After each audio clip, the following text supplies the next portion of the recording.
Alright, let's do it. My name is Maximillian, and this is how I produce my new track, Tango. Yeah!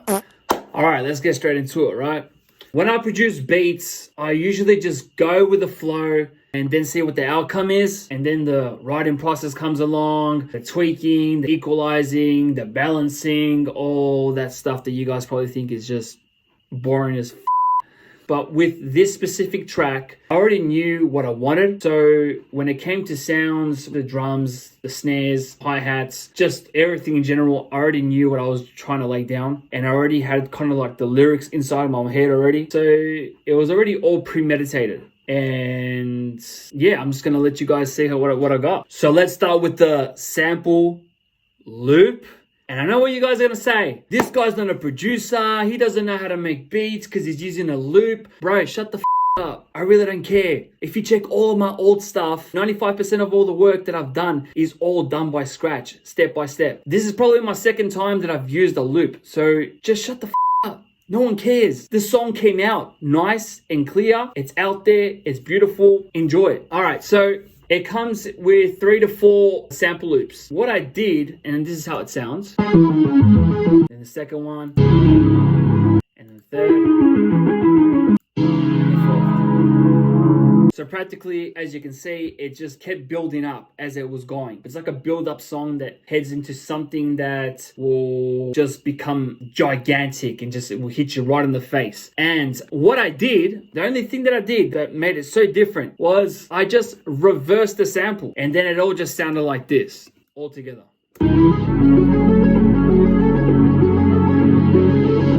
So I just left it as it was. I just reversed it and then I used it as like a build-up, okay? Now for the second part, what I did was, as if you guys have listened to the track, it just then stops after the hook and it just comes into like a breakdown where I just go hard on a rap and it's just a switch up. It's like a major switch up, right? So I had to think, I'm going from build up, I'm stopping the track, and I have to come up with a different kind of sound. I had to switch it up with something different, but it was practically literally the same sample loop. And what I did was I just added a filter to it, and it just sounded like this.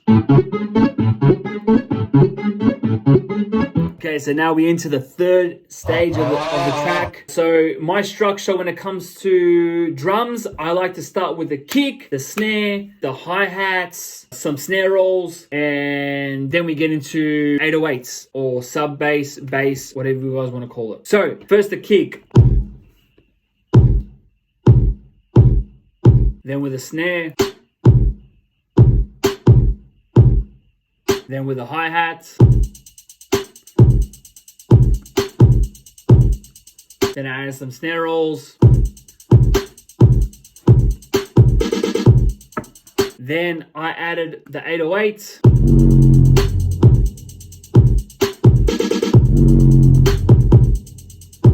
Then I proceeded to add effects into it. And this is just one part of that end part. So just don't get it mixed up, which was this.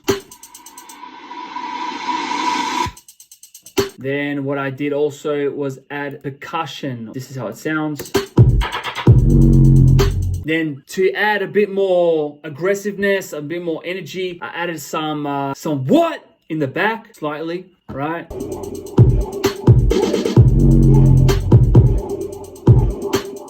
Then at the middle of that breakdown, I wanted to switch it up one more time. And what I did was I got the sample loop. I used another filter, which was more muffled. So it felt like it was rising back up. So it was going back. It was getting pulled out and then it was getting pushed back out to the surface, right? So this is how it sounds.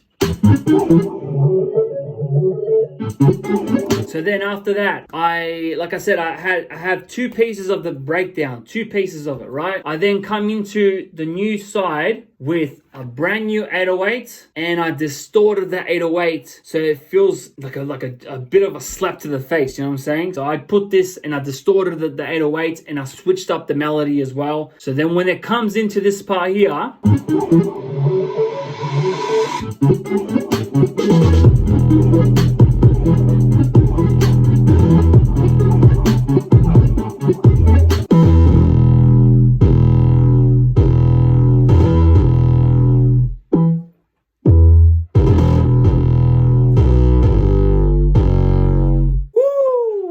that's it, guys. That's how I produced my new track, Tango. That's out on all platforms now. Be sure to go listen to it so you guys can catch on to everything that I just showed you. I hope you guys enjoyed the video. Make sure you like, share, and tag your friends. Let's get it. Until next time. Yeah!